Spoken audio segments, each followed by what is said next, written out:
Sir Thomas മൂറിന്റെ ഉട്ടിയോപ്പ എന്ന കൃതി വായിച്ച ആൾ തന്നെയായിരിക്കും കോൺഗ്രസ് നേതാവ് എന്ന് ഇപ്പോൾ പറയാവുന്ന ഡോക്ടർ ശശി തരൂർ. ഉട്ടിയോപ്പ എന്നത് ഒരു സാങ്കല്പിക ലോകമാണ്, സോഷ്യലിസത്തിന്റെ ആദ്യ സങ്കല്പം എന്നൊക്കെ പറയാറുണ്ട് ഉട്ടിയോപ്പയെക്കുറിച്ച്. മനുഷ്യ ശരീരം കീറി മുറിച്ച് പഠിച്ച ഒരു ഡോക്ടർ അല്ല തരൂർ. ഗവേഷണം നടത്തി കിട്ടിയതാണ് ഈ ഡോക്ടർ പദവി. തിരുവനന്തപുരത്തുകാരുടെയൊക്കെ ഒരു ഭാഷയിൽ പറയുകയാണെങ്കിൽ കുഴലില്ലാത്ത ഡോക്ടർ എന്ന് പറയാൻ പറ്റും, അല്ലെങ്കിൽ സ്റ്റെതസ്കോപ്പ് ഇല്ലാത്ത എന്നുള്ളത് അർത്ഥം. കഴിഞ്ഞ കുറേ നാളുകളായി ശശി തരൂർ വിവാദത്തിന്റെയും ഒരു ഡോക്ടർ തന്നെയാണ്. മുട്ടിന് മുട്ട് മോദിയെ വാഴ്ത്തുക എന്നുള്ളതാണ് ഒരു ലക്ഷണം. അത് കൂടിക്കൂടി ഇന്ദിരയുടെ മകൻ രാജീവിന്റെ സഹോദരൻ സഞ്ജയ് ഗാന്ധിയും അദ്ദേഹം തള്ളിപ്പറഞ്ഞിരിക്കുകയാണ്. അടുത്ത ദിവസങ്ങളിൽ ഇന്ദിരയും സഞ്ജയിനെയും പുലഭ്യം പറഞ്ഞവർ BJP-കാരായിരുന്നു. അതിനേക്കാൾ കടുത്ത ഭാഷയിലാണ് തരൂരിന്റെ സഞ്ജയ് ഗാന്ധിക്കെതിരായുള്ള ഈ പരാമർശങ്ങൾ.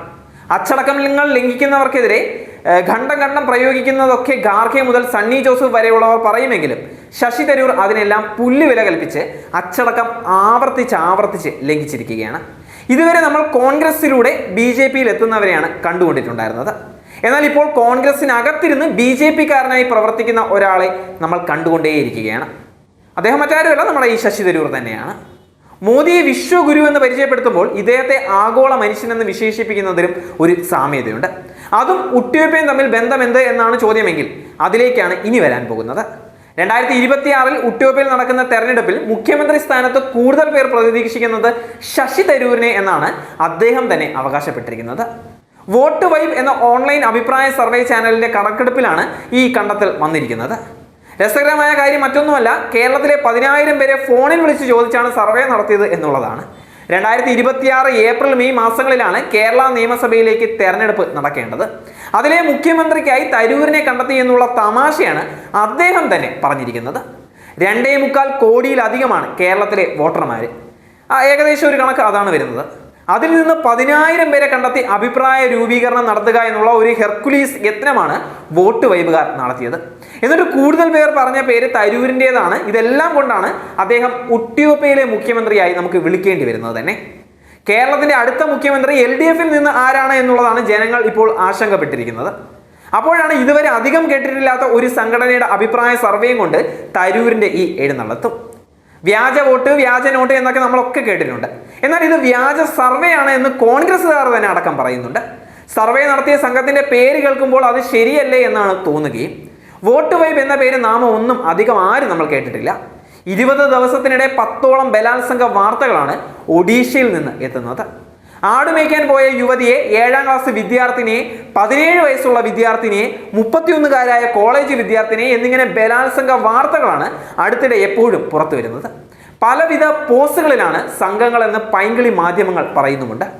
രാജ്യത്ത് വനിതകൾക്കെതിരായ കുറ്റകൃത്യങ്ങളിൽ ആദ്യ സ്ഥാനങ്ങളിൽ BJP ഭരിക്കുന്ന സംസ്ഥാനങ്ങൾ തുടർന്നുകൊണ്ടേയിരിക്കുകയാണ്.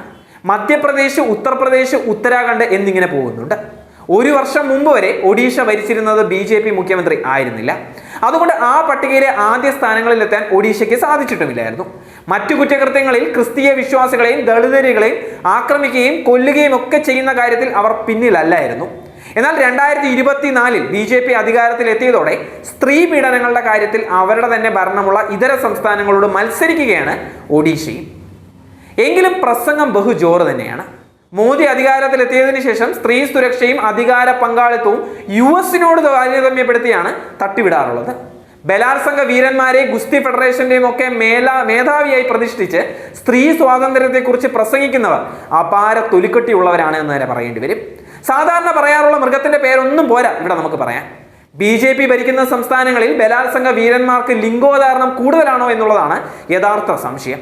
1 വർഷം മുമ്പ് മാത്രം അവർ അധികാരത്തിലെത്തിയ ഒഡീഷയിൽ നിന്നുള്ള ബലാത്സംഗ വാർത്തകൾ കേൾക്കുമ്പോൾ തന്നെ അങ്ങനെ ചോദിക്കാൻ തന്നെയാണ് ആർക്കും തോന്നിപ്പോകുന്നത്.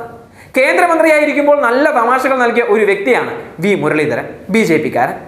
അവിടെ കുറയുന്നതനുസരിച്ച് ഇവിടെ അല്പം കൂടുന്നില്ലേ ഉള്ളൂ എന്നൊക്കെ പറഞ്ഞ് പെട്രോൾ വില വർധനയെക്കുറിച്ച് സംബന്ധിച്ച വാർത്തകൾ, മുരളീധരന്റെ പ്രസ്താവന നമ്മൾ എല്ലാവരും കേട്ടതാണ്. അത് ഒരു കുപ്രസിദ്ധമായ ഒരു കാര്യവുമാണ്, വൈറലായ ഒരു കാര്യമാണ്. മന്ത്രിയും MLA-യും ഒക്കെ ആകണമെന്ന് ആഗ്രഹമുള്ള ഒരു വ്യക്തി തന്നെയാണ് K. സുരേന്ദ്രൻ. ആളും അത്ര മോശമുള്ള ഒരു വ്യക്തിയൊന്നുമല്ല.